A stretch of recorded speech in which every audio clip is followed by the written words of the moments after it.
ในคลิปนี้จะมาแนะนำวิธีการถอนเงินจากแอป VPay เข้าไปแอปบัญชีของธนาคารมาติดตามนำกันเลยตอนนี้ในแอป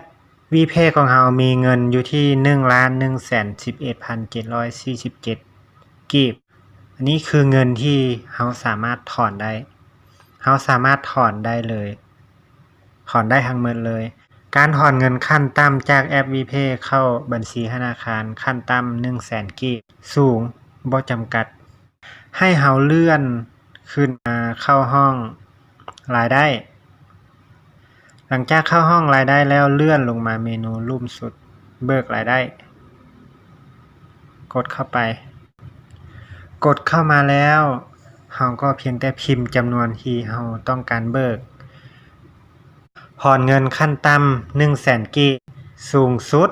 ต่อครั้ง 990,000 กีบมื้อนึงเฮาสามารถถอนได้หลายครั้งมากด My Head ถอนเงินแล้วก็กดเบิกรายได้เลยเมนูนี้กดเบิกรายได้เลยกดไปเลยระบบก็จะแจ้งว่าท่านต้องการถอนแท้หรือบ่ถ้าเราต้องการเบิกให้กดตกลงไปเลยระบบแจ้งว่าถอนเงินสำเร็จแล้วกรุณารอให้พนักงานดำเนินการต่อกดหน้าหลักเงินเหลืออยู่ที่ 200,000 กีบจะมาเบิกอีกครั้งหนึ่งกด2ครั้งเลยถอนอีก 200,000 กีบถอนครั้งที่2มากดเบิกเลยตกลงสำเร็จเงินห้องนี้ยังเหลือ 11,000 ที่สามารถถอนได้มากวดเบิ่งประวัติการถอนเงินให้เรามากดเป็นรูปแบบนี้เนาะรูปแบบนี้อยู่เทิงๆนี้กดเข้าไปการถอนเงินของเรา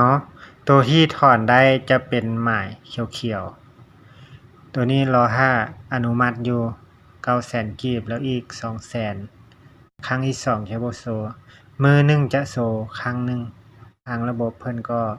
แก้ไขให้มันโชว์ทุกครั้งเลยรอถ้าทางระบบอนุมัติให้ระบบจะอนุมัติให้ภายใน24ชั่วโมงเดี๋ยวเราไปกวดสอบอยู่ที่บัญชีธนาคารหลังจากที่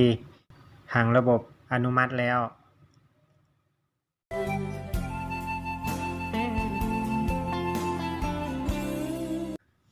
มากวดสอบนำกันเลยว่าเงินเราสั่งถอนแต่เมื่อวานนี้แล้วมื้อนี้มันเข้าบัญชีมาเบิ่งประวัติก่อนมาเบิ่งตัวเบิกเงินประวัติอยู่แจน้อยนี่เนาะเป็นปฏิทินประวัติกดเข้าไปเลยคือหมายติ๊กนี่แสดงว่าเงินเข้าบัญชีแล้วจากนั้นเราก็ออกแอปของเราเมื่อวานนี้กดถอนไป2ครั้งครั้งที่1ถอนไป900,000แล้วอีกตัวนึงถอนไป 200,000 กีบรวมเป็น 1,100,000 กีบ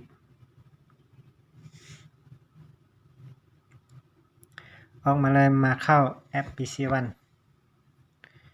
กดเข้าไปเข้ามาเบิ่งการเคลื่อนไหวกดเข้าบัญชีเงินกีบกดเข้าไปเลยบัญชีเงินกีบตัวทำอิฐนี่เป็นเงินที่สร้างถอนมาเมื่อวานนี้กดเข้ามาเบิ่งรายการตัวนี้ได้รับเงินจาก Venture Network จาก Venture Network เลย 1,100,000 กีบคือว่าการถอนเงินจากแอป VPay เข้ามา